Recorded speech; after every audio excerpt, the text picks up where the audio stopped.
Gusen fue uno de los campos de concentración alemanes más brutales de la Segunda Guerra Mundial. Se construyó con un único motivo en mente: el asesinato de aquellos considerados inferiores por los nazis. Judíos, comunistas y prisioneros de guerra enemigos fueron trasladados allí para nunca volver a conocer la libertad. Pero a diferencia de otros centros de exterminio de los germanos, en Gusen casi no se usaron cámaras de gas. Los guardias recurrieron a otros sádicos métodos para eliminar a los cautivos, buscando a aquellos capaces de provocar una terrible agonía antes de la muerte.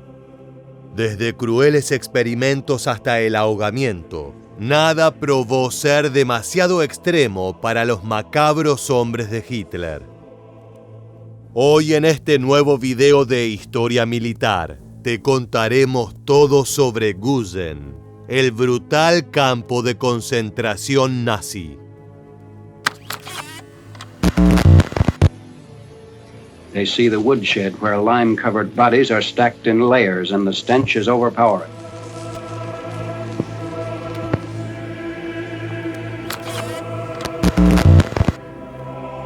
La construcción de este terrible lugar ocurrió antes del comienzo de la Segunda Guerra Mundial. Para la última mitad de la década de 1930, Adolf Hitler ya ostentaba cómodamente el poder en Alemania. Desafiando los tratados internacionales que regían desde el fin de la Primera Guerra Mundial, el Führer había ordenado la modernización y la ampliación de las Fuerzas Armadas Nacionales. El ejército pasó de 100.000 hombres a más de 3 millones, mientras que aviones, tanques y artillería pesada empezaron a producirse a un ritmo descomunal. Todo estaba en marcha para llevar a cabo los planes de expansión que los jerarcas nazis habían ideado, pero las primeras conquistas se hicieron sin derramamiento de sangre. Austria fue el objetivo inicial. La mayoría de sus habitantes estaban a favor de la unificación con Alemania, pero los ganadores de la Gran Guerra, Inglaterra, Francia y Estados Unidos principalmente, lo habían prohibido. Esto no le importó a Hitler, que cada vez se mostraba más desafiante con las potencias occidentales. El 12 de marzo de 1938, los germanos marcharon con sus hombres y sus tanques por las calles de Viena, anunciando que a partir de ese momento Austria pasaba a formar parte del Tercer Reich. Esto se conoció como Anschluss, que significa anexión. Los austríacos no ofrecieron resistencia alguna y gran parte de la población festejó animosamente la unión entre ambos países.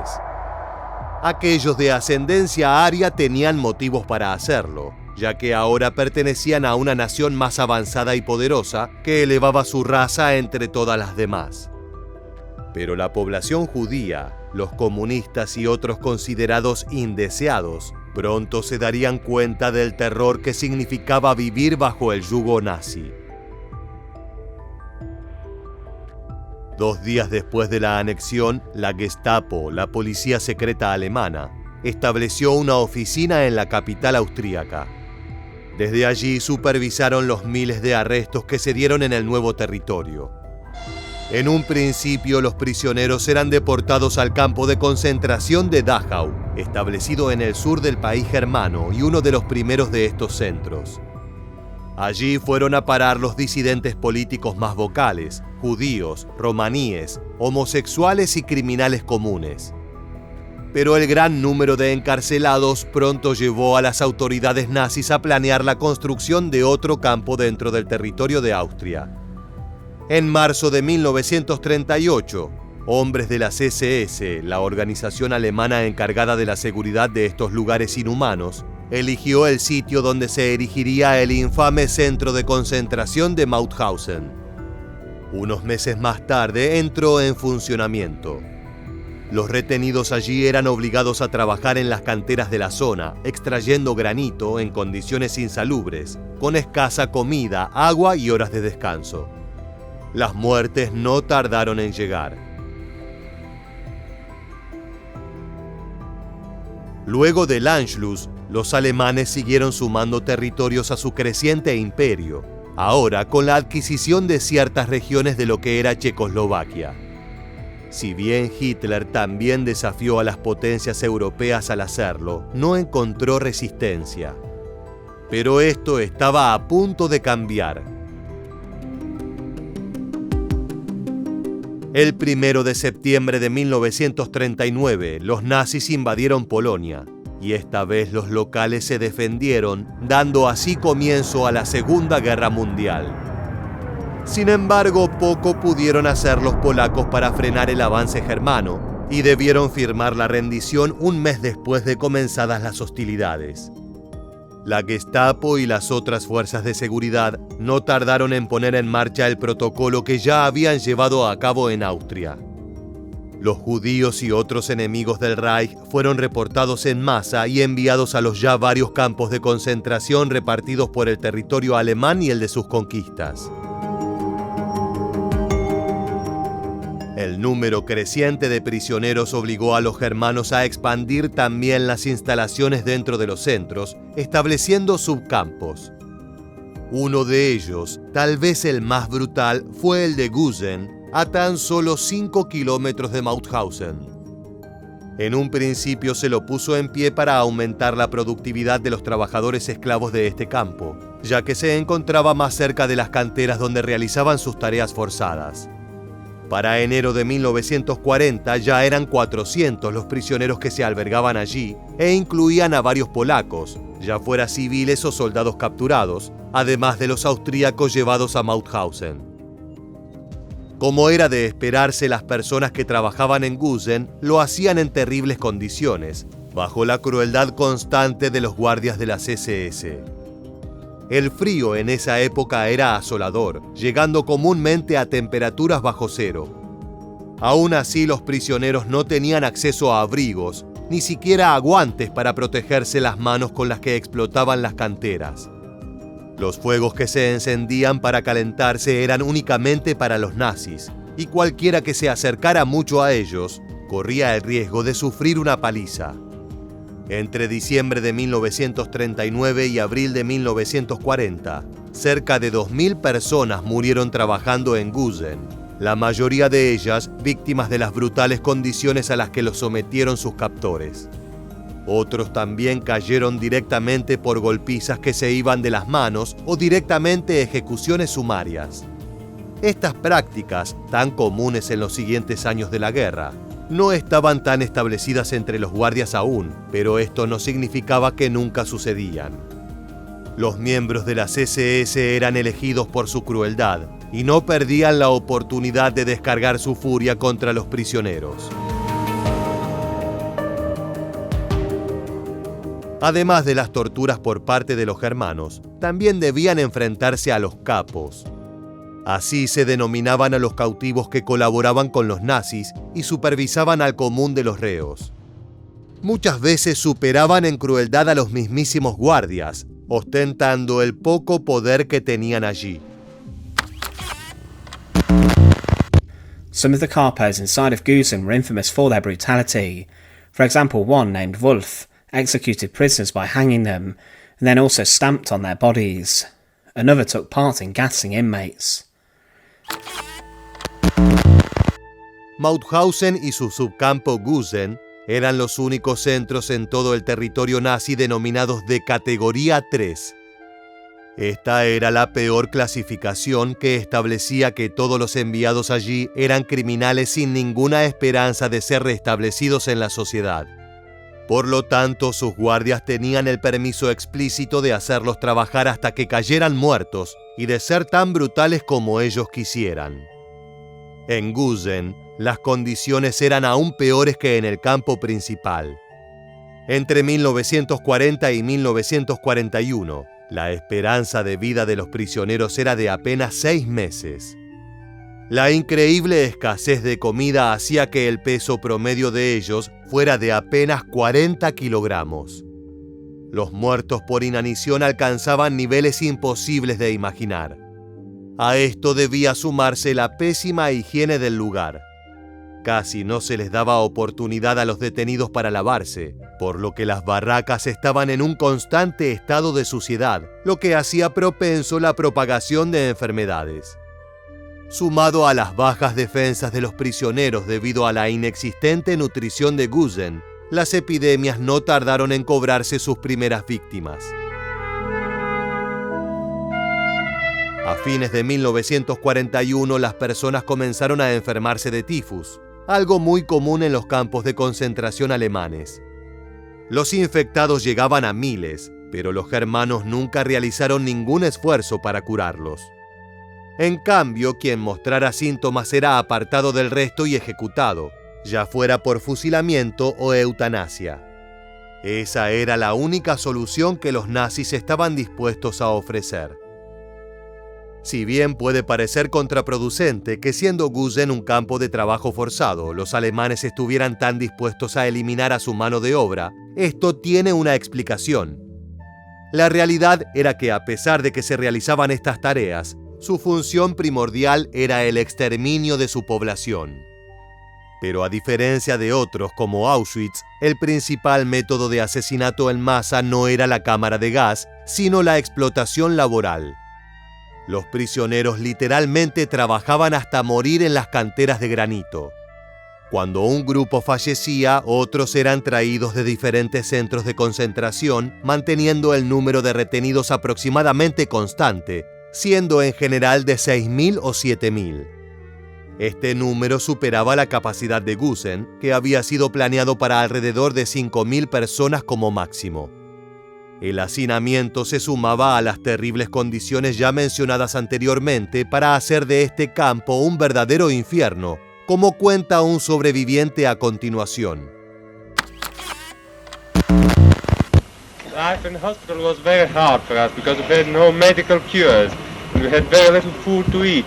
We were kept in small rooms, 3, 4 in one bed, with very much dirt and no possibility to wash. And we had very often very many died every day. In our room, for instance, about 50 men we were, and each day 3 or 4 men used to die. Sometimes even more than that.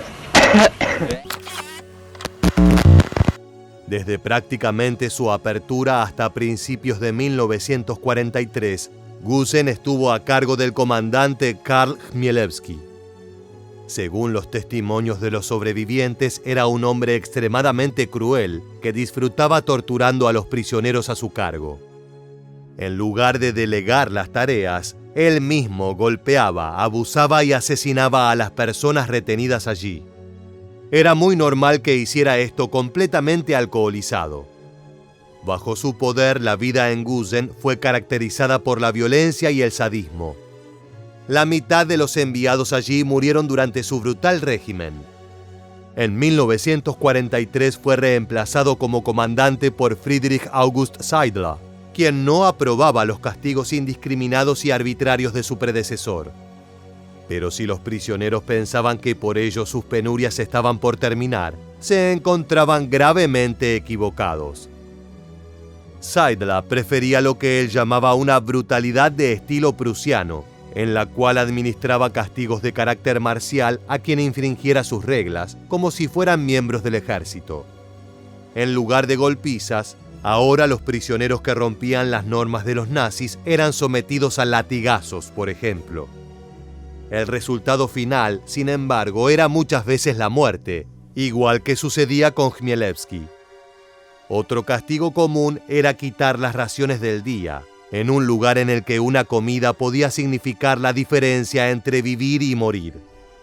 Para las afrontas mayores, como intentos de escape o agresiones contra los guardias, el prisionero era condenado al pelotón de fusilamiento. Puede que el número de asesinados haya disminuido bajo el mandato de Seidler, pero Gusen siguió siendo un lugar brutal y sádico hasta el fin de la guerra.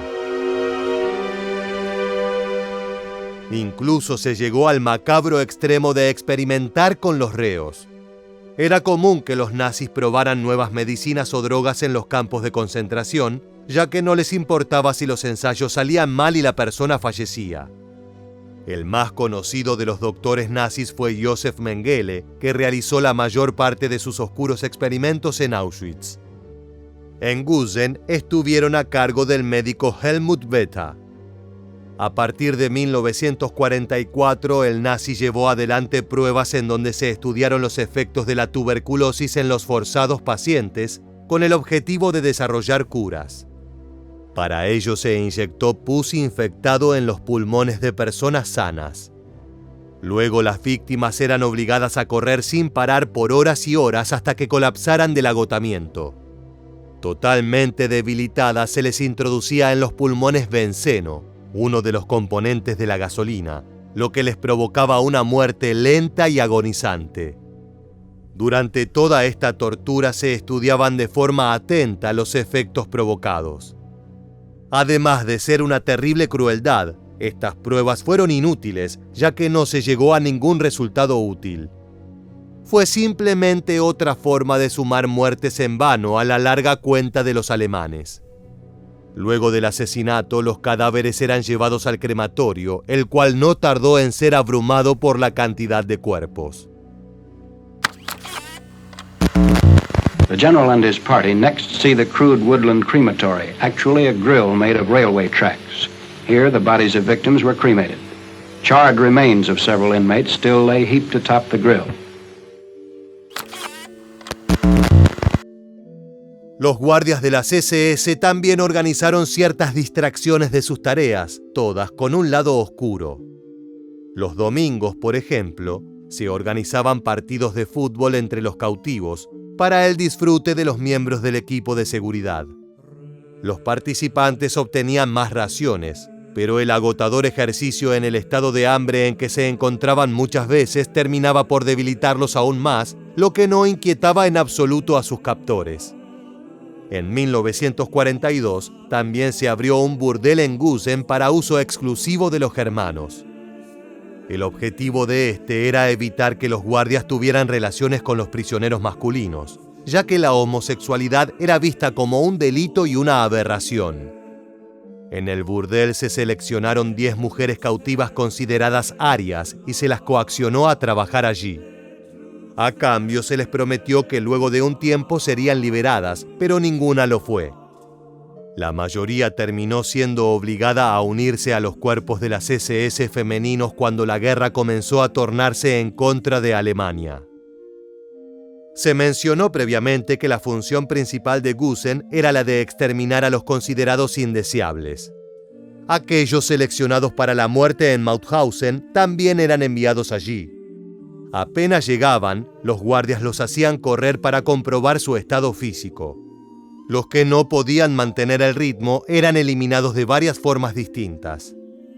Este fue el destino de una tercera parte de los primeros 10.000 prisioneros trasladados a Gusen. Las cámaras de gas fueron construidas en este lugar recién sobre el final de la guerra. Los guardias recurrieron a formas más inventivas y crueles para matar a los cautivos. Una de ellas, muy utilizada en el invierno, era obligar a las personas a quedarse de pie toda la noche al aire libre, sin abrigo ni comida. A veces incluso se les ordenaba desnudarse. Era normal que la mitad no sobreviviera hasta la mañana. Los que sí lo hacían, increíblemente debilitados, solían morir en el transcurso del día siguiente. Un método únicamente empleado en Gusen fue el de los baños de la muerte. Los prisioneros eran obligados a mantenerse debajo de duchas extremadamente frías hasta que murieran. Los desagües se tapaban, por lo que el nivel de agua aumentaba continuamente. Si la persona intentaba evitar ser cubierta por el líquido, los guardias realizaban ellos mismos el trabajo sucio y los ahogaban. Este proceso agonizante podía llegar a durar horas. Era tan ineficiente como cruel y nunca fue empleado en otros lugares. Esto no evitó que los sádicos alemanes siguieran recurriendo a los baños de la muerte, aunque solían falsificar los registros para atribuir otra causa al fallecimiento del prisionero. The SS sanitaire took the people in the bathroom there, and with cold water 20 minutes. During 20 minutes, he made a cold bath. A cold bath. Yes. Whipping and, There were an SS and knocking and knocking. Yes, the SS man himself. The SS man himself. Yes, You understand? And next day, we had many casualties, and a third of these people were dead. En 1945, durante los meses finales de la guerra en Europa, se diseñó una cámara de gas como las utilizadas en otros campos, aunque de menor capacidad. Fue poco utilizada y se le atribuyen únicamente alrededor de 1.100 muertes. Los asesinatos totales en Gusen llegaron a más de 35.000 personas, con aproximadamente un tercio de estas acontecidas en el último año de la guerra. Para esos momentos, aproximadamente 25.000 prisioneros estaban albergados en Gusen. La mayoría sufría algún tipo de enfermedad, ya fuera tuberculosis, neumonía o tifus. Casi todos estaban en un terrible estado de desnutrición, extremadamente flacos y débiles. A ellos se los conocía como Muselmann por los guardias alemanes. Gracias al sobrepoblamiento del campo, se veían obligados a dormir de a 3 por cucheta, lo que solo lograba incrementar la propagación de epidemias. Con el fin de la guerra cerca, las autoridades máximas de Gusen decidieron eliminar de una vez por todas a la totalidad de los prisioneros del campo. Para ello tuvieron la terrible idea de enviarlos a los túneles de las canteras y una vez allí, detonar los mismos con dinamita encerrándolos dentro. Se llegaron a colocar explosivos en 2 de las 5 entradas, pero afortunadamente la cadena de mando nazi colapsó y la orden de llevar a cabo esta matanza masiva nunca llegó. En los primeros días de mayo de 1945, con el Führer ya muerto, varios de los guardias de las SS comenzaron a desertar de sus puestos, ya que no veían motivo de seguir cumpliendo sus directivas. Gradualmente los prisioneros se fueron dando cuenta de que no quedaba nadie que los controlara y se encontraban prácticamente en libertad. Los que estaban en mejor estado dejaron Gusen, adentrándose en el territorio austríaco buscando ayuda. Muchos otros, sin embargo, se encontraban demasiado debilitados para moverse. Para suerte de ellos, soldados estadounidenses llegaron al campo de concentración el 5 de mayo. Los pocos miembros de las SS que quedaban no dudaron en rendirse. Aún así, cuando se adentraron en Gusen, los norteamericanos se encontraron con escenas terribles. No solo por la cantidad de muertos cuyos cadáveres nunca fueron incinerados, sino que también los pocos sobrevivientes, varios víctimas de la locura, se estaban matando entre sí con las armas que los nazis habían dejado atrás. Además, los más débiles habían sido encerrados en las barracas por los guardias como un último acto de crueldad, sin acceso a agua ni comida. Para cuando los aliados consiguieron destrabar las puertas, la gran mayoría ya había muerto. También fueron testigos de cómo los prisioneros ajusticiaron por mano propia a aquellos acusados de colaborar con los nazis. Muchos de estos se suicidaron al ver a las muchedumbres sedientas de sangre avanzar sobre ellos, mientras que los demás fueron asesinados sin piedad. Luego de restablecido el orden, comenzaron las investigaciones para acusar a los máximos responsables de las crueldades ocurridas allí. El doctor Veta, encargado de los experimentos de tuberculosis, fue condenado a muerte. Chmielewski consiguió escapar y vivir bajo una falsa identidad hasta 1959, cuando fue descubierto y enviado a prisión de por vida. Varios fueron juzgados y tuvieron que enfrentarse a duras sentencias, pero es un hecho que la mayoría de los guardias de Gusen, gran parte de ellos responsables directos de asesinatos, terminaron sus días en libertad. Llegamos al final del video y queremos preguntarte, ¿qué te parece lo más brutal de Gusen? Déjanos tu respuesta en la casilla de comentarios aquí debajo y no olvides suscribirte a nuestro canal para conocer muchos más sucesos que dejaron su huella en la historia.